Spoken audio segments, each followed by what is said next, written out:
प्रिय साथियों, सभी का प्यार भरा नमस्कार। मैं रामचंद्र आप लोगों की सेवा में पुनः उपस्थित। आज हम पढ़ेंगे कक्षा 12 अर्थशास्त्र और अध्याय 4 रहेगा। तो पूर्ण प्रतिस्पर्धा की स्थिति में फर्म का सिद्धांत। तो सबसे पहले हम जानेंगे पूर्ति का नियम। हम डालेंगे पूर्ति का नियम।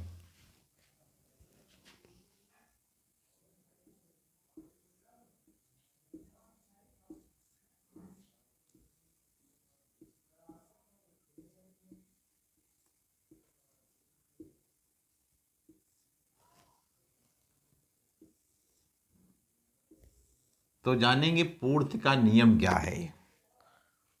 पूर्ति जो है कौन करता है? पूर्ति जो है उत्पादक या विक्रेता करता है वस्तुओं की पूर्ति। वस्तुओं की पूर्ति क्यों करता है? क्योंकि एक उत्पादक या विक्रेता का उद्देश्य होता है कि अधिकतम लाभ को कमाना। तो अधिकतम लाभ को कमाने के लिए वो वस्तुओं की पूर्ति को करता है। तो पूर्ति का नियम क्या बतलाता है? पूर्ति का नियम बतलाता है जब किसी वस्तु की कीमत बढ़ जाती है, जब किसी वस्तु की कीमत बढ़ जाती है तो उसकी पूर्ति भी बढ़ जाती है, और जब किसी वस्तु की कीमत कम हो जाती है तो उसकी पूर्ति भी कम हो जाती है। कहने का मतलब है एक विक्रेता किन वस्तुओं की अधिक पूर्ति करता है? जिसकी कीमत अधिक होती है, क्योंकि उसे अधिक लाभ कमाना होता है। और किन वस्तुओं की पूर्ति कम करता है? जिसमें लाभ उसको कम होता है, उसकी पूर्ति को वो घटा देता है। तो कहने का मतलब देखा जाए तो पूर्ति और कीमत में कैसा संबंध होता है? धनात्मक संबंध होता है। तो इसको हम जानेंगे। इस नियम की मान्यताएं क्या हैं, हम डालेंगे नियम की मान्यताएं। नियम की मान्यताएं। पूर्ति के नियम की मान्यताएं क्या हैं उसके विषय में जानेंगे। तो कहने का मतलब सबसे पहले है क्रेताओं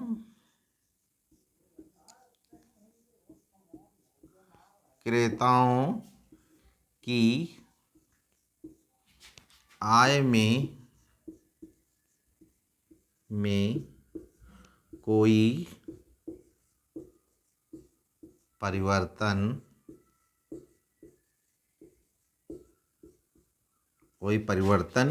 नहीं होना चाहिए।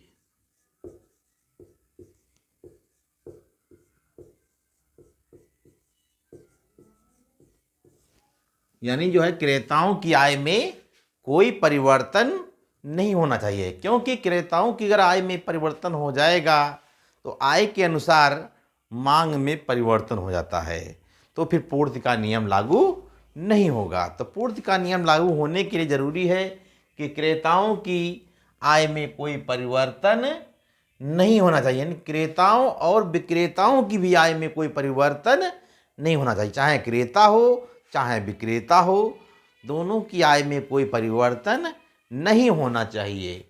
फिर इसके बाद में है दूसरा नंबर डालेंगे क्रेताओं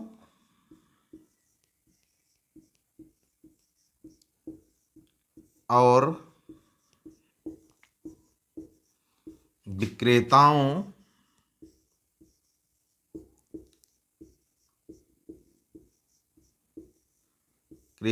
विक्रेताओं की रुचि, पसंद में कोई परिवर्तन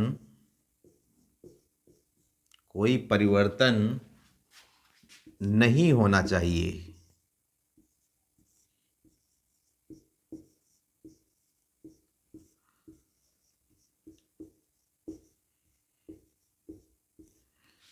तो क्रेताओं और विक्रेताओं की रुचि में कोई परिवर्तन नहीं होना चाहिए, क्योंकि क्रेताओं विक्रेताओं की अगर रुचि में कोई परिवर्तन हो गया, उनकी पसंद में कोई परिवर्तन हो गया, तो ये पूर्ति का नियम लागू नहीं होगा।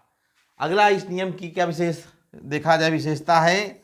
अब इस नियम की अगली मान्यता है कि उत्पत्ति के साधनों की उत्पत्ति के साधनों की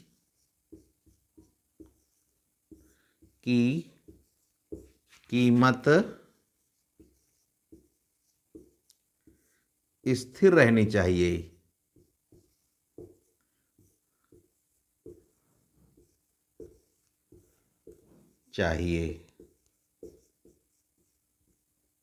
तो उत्पत्ति के साधनों की कीमत जो है कैसी होनी चाहिए, स्थिर रहनी चाहिए, उसमें कोई भी परिवर्तन नहीं होना चाहिए। फिर इसके बाद में चौथा नंबर डालेंगे,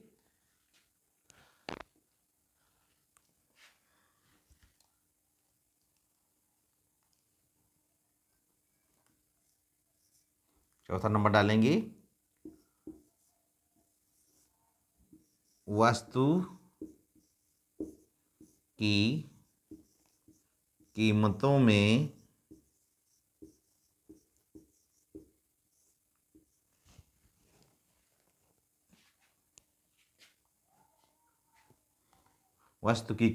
में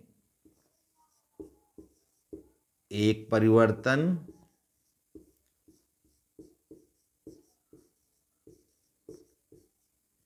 या अधिक परिवर्तन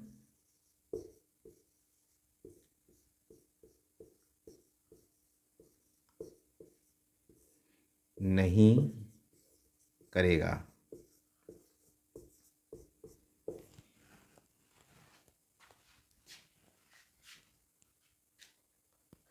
तो वस्तुओं की कीमतों में एक परिवर्तन या अधिक परिवर्तन कोई भी जो है नहीं करेगा, क्योंकि अगर ऐसा करेगा तो फिर पूर्ति का नियम लागू नहीं होगा।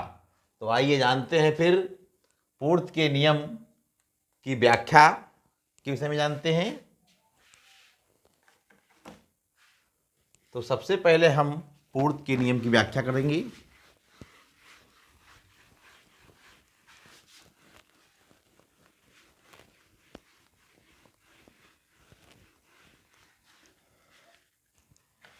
हेडिंग डालेंगे, पूर्ति के नियम की व्याख्या।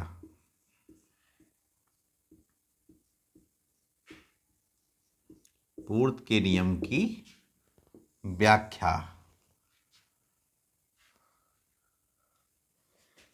तो पूर्ति के नियम में कीमत और पूर्ति में कैसा संबंध होता है, धनात्मक होता है। यानी कहने का मतलब कि कीमत बढ़ती है वस्तु की तो पूर्ति भी बढ़ती है, और कीमत घटती है तो पूर्ति भी घटती है।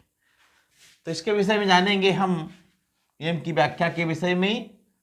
तो पूर्ति वक्र, पहले हम वक्र के विषय में जानते हैं। पूर्ति वक्र सदैव जो है इसमें क्या परिवर्तन होता है, पूर्ति वक्र सदैव जो है यानी कहने का मतलब बाईं ओर से दाईं ओर की तरफ ऊपर को चढ़ता हुआ होता है। तो हेडिंग डालेंगे, ये पहले बना लेंगे वक्र।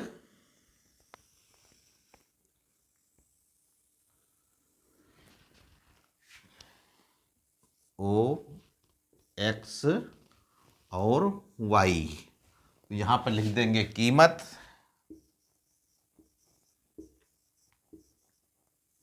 और फिर यहां पर वस्तु की मात्रा, वस्तु की मात्रा। तो पूर्ति वक्र जो है क्या होता है, पूर्ति वक्र जो है बाईं ओर से दाईं ओर की तरफ ऊपर को चढ़ता हुआ होता है। तो पूर्ति वक्र जो है बाईं ओर से दाईं ओर की तरफ ऊपर को चढ़ता हुआ होता है। तो पूर्ति वक्र को हम काहे से लिखेंगे, यस से लिखेंगे। यस का मतलब सप्लाई या पूर्ति कहते हैं। तो पूर्ति में सबसे पहले हम बनाएंगे। तो सबसे पहले मूल बिंदु के विषय में हम बनाएंगे। तो मूल बिंदु मान लिया ये जो है P और Q है।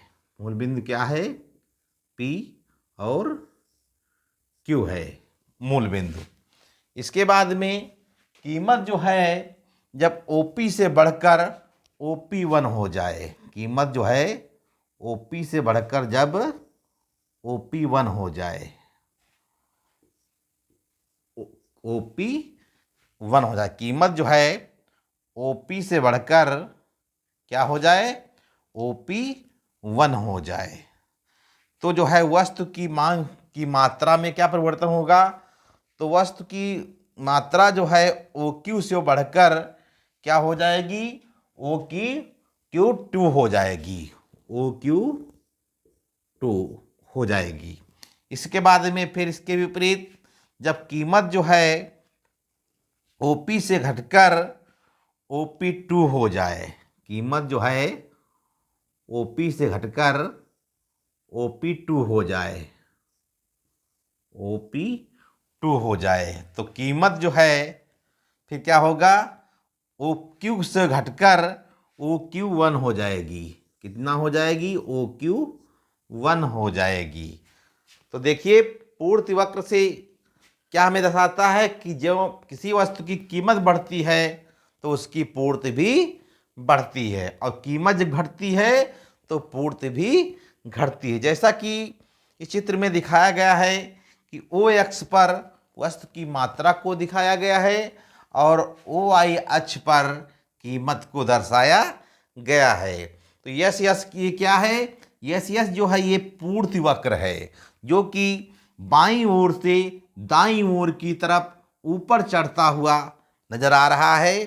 तो क्या है इसमें? ये तुम्हारा कीमत जो है OQ और P, OQ और P ये क्या है? ये मूल बिंदु है। तो मूल बिंदु में से फिर इसके बाद देखेंगे क्या परिवर्तन हो रहा है। जब कीमत जो है OP से बढ़कर OP1 हो गई तो वस्तु की मात्रा में क्या परिवर्तन हुआ? तो वस्तु की मात्रा में OQ से बढ़कर OQ2 हो गई, OQ2 हो गई, यानी जितनी जो है कीमत बढ़ी उतनी पूर्ति को भी बढ़ा दिया गया। फिर इसके बाद में कीमत जो है जब OP से घटकर OP2 हो गई तो वस्तु की मात्रा में भी क्या हो गया? घट गई। कितनी घट गई? यानी OQ से घटकर OQ1 हो गई। अतः ये क्या है? देखा जाए तो जो जो कीमत बढ़ती है त्यों त्यों पूर्ति बढ़ती है, जो जो कीमत घटती है त्यों त्यों पूर्ति घटती है। ऐसा क्यों होता है? तो ऐसा इसलिए होता है, इसके विषय में जानेंगे। नियम की व्याख्या में ऐसा ये क्यों होता है। तो सबसे पहले एक होता है कीमत में वृद्धि होने से, कीमत में वृद्धि होने से, कीमत में वृद्धि होने से उत्पादकों को या विक्रेता को लाभ होता है। किसको लाभ होता है? विक्रेता, विक्रेता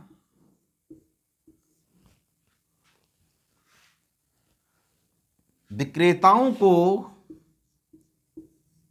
यानी कीमत में वृद्धि होने से विक्रेताओं को लाभ होता है। तो इसलिए क्या करते हैं? लाभ होता है। तो कीमत में वृद्धि होने से विक्रेताओं को लाभ होता है। तो जब लाभ होगा तो क्या करेंगे? विक्रेता जो है कीमत में बढ़ने के साथ साथ पूर्ति को भी बढ़ा देंगे। तो क्या करेंगे ऐसी दृष्टि में? तो क्या करेगा? अधिकतम लाभ, अधिकतम लाभ प्राप्त करने के लिए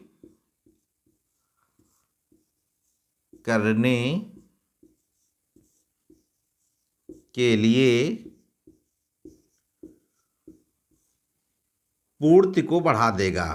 किसको बढ़ा देगा प्रिय साथियों? पूर्ति को बढ़ा देगा। पूर्ति को बढ़ा देगा। इसके बाद में फिर दूसरा पूर्ति के विषय में व्याख्या में, कीमत में कमी होने पर, कीमत में कमी होने पर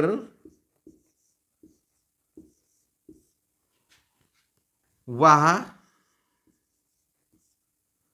उसे लाभ कम होगा। कीमत में कमी होने पर विक्रेता को